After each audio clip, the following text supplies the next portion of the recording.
Hello বন্ধুরা, গল্পের সেরা গল্পের আজকের নিবেদন নফরগঞ্জের রাস্তা। গল্পের লেখক শীর্ষেন্দু মুখোপাধ্যায়। ও মশাই, নফরগঞ্জে যাওয়ার রাস্তাটা কোন দিকে বলতে পারেন? নফরগঞ্জে যাবেন বুঝি? তার বেশি কথা কি, গেলেই হয়। বেশি দূরের রাস্তাও নয়। নফরগঞ্জে এরকম পৌঁছে গেছেন বলেই ধরে নিন। বাঁচালেন মশাই, স্টেশন থেকে এই রোদ্দুরে মাইল পাঁচেক ঠ্যাঙাচ্ছি। তিনটে গা পেরিয়ে এলুম, এখনও নফরগঞ্জের টিকিটিও দেখতে পাইনি। আহা, বড় হয়রান হয়ে পড়েছেন মনে হচ্ছে। এই দাওয়াতেই বসে জিরিয়ে নিন কিছুক্ষণ। বেলা মোটে 12টা বাজে, চিন্তা নেই। তা না হয় বসছি, তা নফরগঞ্জ এখান থেকে কতটা দূর বলতে পারেন? অত উতলা হচ্ছেন কেন? এই মানিকপুর গাকে তো অনেকেই নফরগঞ্জের চৌকাঠ বলেই মনে করেন। তা নফরগঞ্জে কার বাড়িতে যাবেন মশাই? সে বলতে গেলে অনেক কথা বলতে হয়। গলাটা শুকিয়ে এসেছে কিনা তা একটু জল পাওয়া যাবে? বলেন কি, মানিকপুরের জল পাওয়া যাবে না মানে? মানিকপুরের জল যে অতি বিখ্যাত।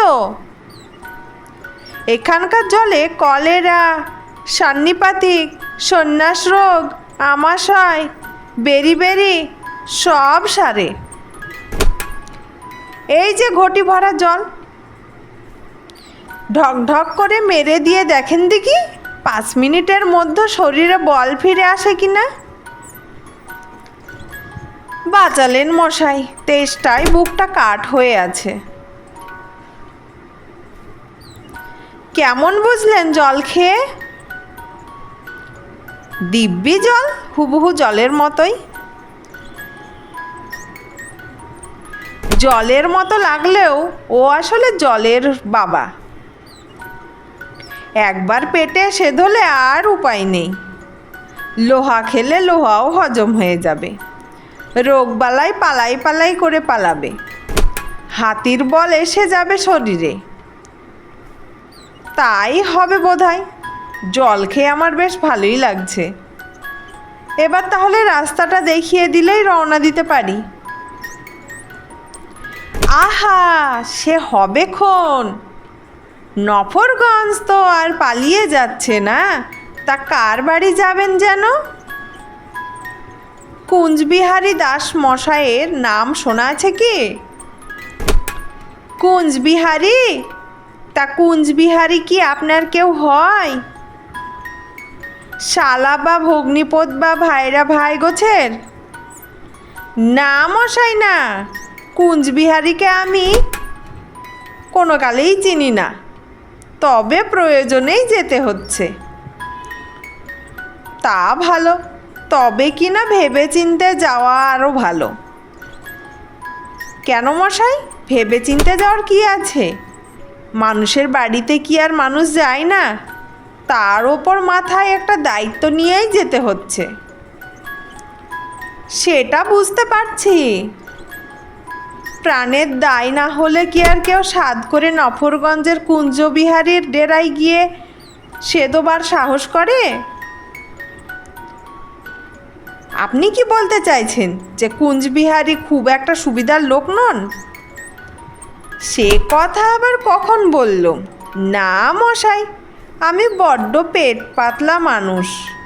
মনের ভাব চেপে রাখতে পারিনি। কি বলতে কি বলে ফেলেছি ওসব ধরবেন না। বলেই যখন ফেলেছেন তখন ঝেড়ে কেসে ফেললেই তো হয়। আসলে কি জানেন, কুঞ্জবিহারী বোধহয় খুব ভালো লোক।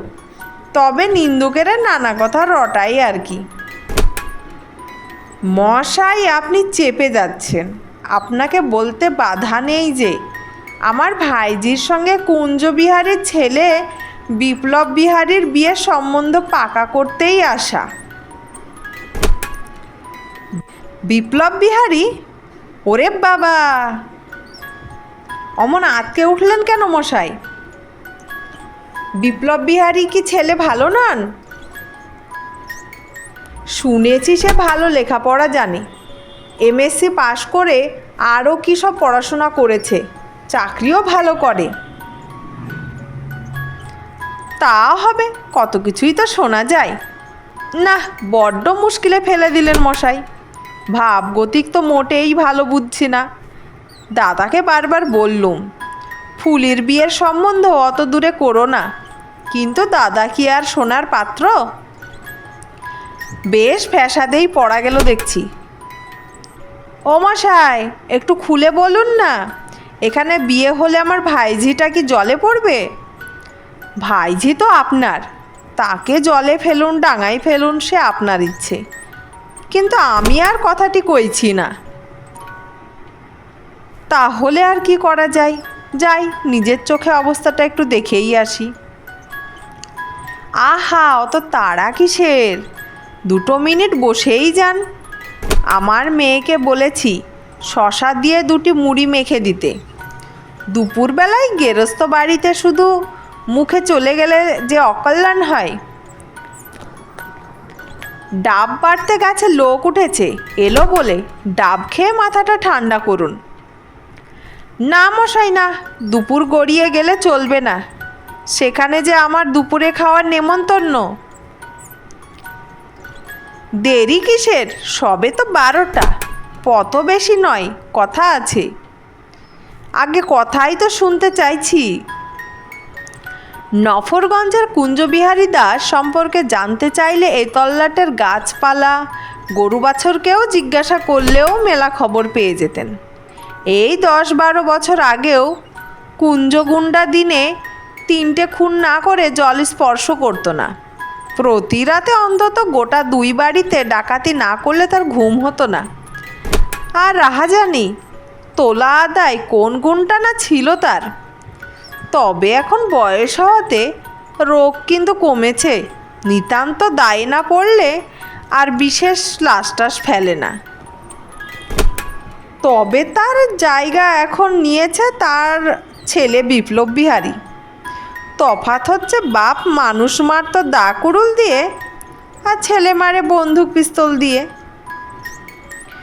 বলেন কি মশাই? দাদা যে বলল কুঞ্জবিহারীর রীতিমতো ফোটা কাটা বৈষ্ণব, ভারী নিরীহ মানুষ। তার ছেলেটিও নাকি ভারী বিনয়ী আর খুব সভ্য ভদ্র। হাসালেন মশাই, আপনার দাদার চোখে নিশ্চয় চালসে ধরেছে। এই যে আপনার মুড়ি আর ডাব এসে গেছে। রোদে তেতে পুড়ে এসেছেন, একটু খিদে তেষ্টা মিটিয়ে নেন তো। আর খিদে তেষ্টা?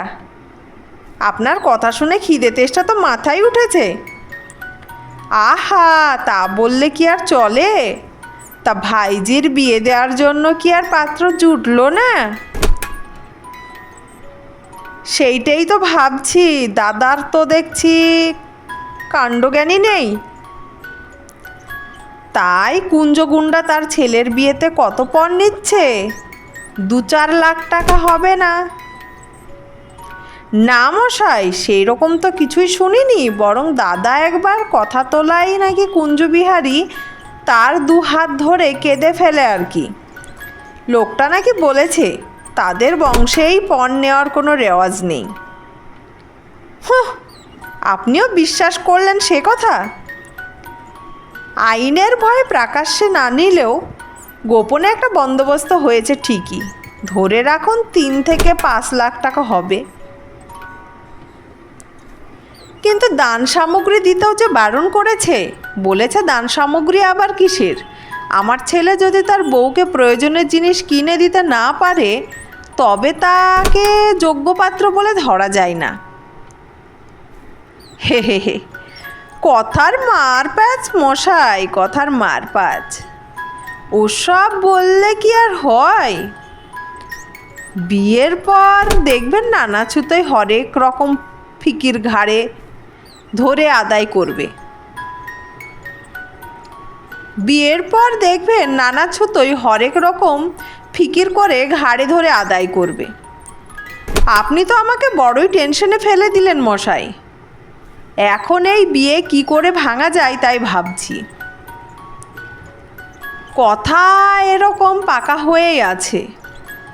আজ দিন ঠিক করে নিয়ে যাওয়ার কথা আমার। পুরুত মশাই অপেক্ষা করছে। বড়ই মুশকিলে পড়া গেল দেখছি। বিয়ে ভেঙে দেওয়াই ঠিক করে ফেললেন বুঝি? তাছাড়া আর উপায় কি বলুন? আহা, শুনে বড় স্বস্তি পাচ্ছি, মেয়েটা বেঁচে গেল। তাহলে বরং আজ আর আপনার নফরগঞ্জে যাওয়ার দরকার নেই। বাড়ির পিছনে টলটলে পুকুরের জলে স্নান করে নিন। তেল গামছা সাবান সব আসছে ভিতর বাড়ি থেকে। তারপর দুপুরে দুটি ডাল ভাত খেয়ে একটু জিরিয়ে নিয়ে বাড়ি মুখো রওনা হবেন খন। পাবদা মাছের ঝাল, সরপুঁটির সর্ষে ভাপা আর রুই মাছের কালিয়া, ঝিঙে পোস্ত, সোনামুগের ডাল, মুড়ি ঘন্ট, চাটনি আর পায়েস হয়েছে। এতে হয়তো আপনার একটু কষ্টই হবে, তবু গরিবের বাড়িতে দুটি অনুগ্রহণ না করলে ছাড়ছি না মশাই। বাপ রে, বলেন কি? এত দূর এসে যদি ফিরে যায় তাহলে দাদা কি আর আমাকে আস্ত রাখবে? বিয়ে ভাঙতে হলে কুঞ্জবাবুর মুখের ওপরেই কথাটা কয়ে আসতে হবে। তাতে প্রাণ গেলেও কিচ্ছু নই। আর ভোজ খাওয়ার মতো মনের অবস্থাও আমার নয়। আমাকে এখনই রওনা হতে হচ্ছে। বলছিলাম কি, উত্তেজিত না হয়ে আর একটু বসুন। বলছিলাম কি, বিয়েটা একেবারে ভেঙে দেওয়ার আগে একটু অগ্রপশ্চাৎ ভাবাও তো দরকার। হুট করে বিয়ে ভেঙে দেওয়াটাও ঠিক হবে না। বলেন কি, এর পরেও বিয়ে কেউ দেয়? এরপরও এই বিয়ে কেউ দেয়?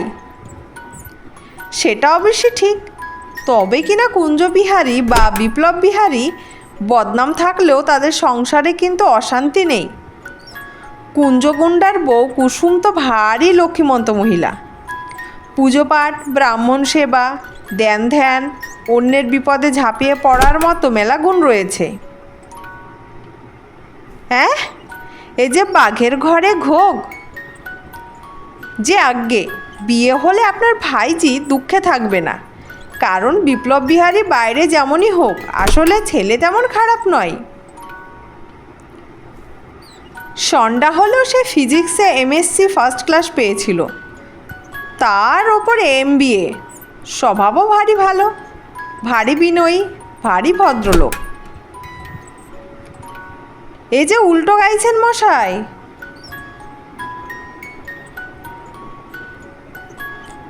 আহা, যার যা গুণ তা তো বলতেই হবে। আর কুঞ্জবিহারীও গুন্ডা সুন্ডা বটে, কিন্তু বৈষ্ণবও বটে। রোজ গেড়িমাটি দিয়ে রসকলি কাটে, ভিখিরিদের খাওয়ায়, জীব সেবা করে। গুণ কিছু কম নেই। এ তো ফের উল্টো চাপ মশাই। উল্টো চাপ নয় মশাই, আপনার উল্টো চাপ নয় মশাই। মানুষের দোষের কথা শুধু বললেই তো হবে না, তার গুণের দিকটাও তো দেখা দরকার। কুঞ্জগুন্ডার আরও গুণ আছে নাকি? তার নেই। জীবনে কখনো 1 পয়সা কাউকে ঠকায়নি।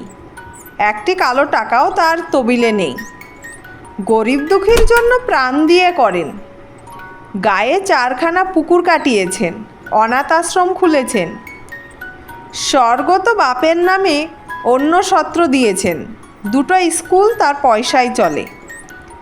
ধ্যান ধ্যানের লেখাজোখা নেই মশাই। তাহলে যে বলছিলেন লোক খুব খারাপ, খুনটুন করেন। আগে তাও করে থাকতে পারেন, তবে কিনা খুনটুনগুলো প্রমাণ হয়নি। অন্তত পুলিশের কাছে কোথাও রেকর্ড নেই। কেউ কেউ বলে আর কি। না মশাই, আমার মাথা ঘুরছে। এবার রওনা না হলেই নয়। আহা, ব্যস্ত হবেন না, কষ্ট করে যাওয়ার দরকার নেই। স্বয়ং কুঞ্জবিহারী এসে ভিতর বাড়িতে বসে আছেন। এসব কি বলছেন? কুঞ্জবিহারী এখানে কেন বসে থাকবেন? এর মানে কি? আগে ব্যাপারটা একটু গোলমেলে। কীরকম? এ গায়ের নাম মানিকপুর নয়। তাহলে?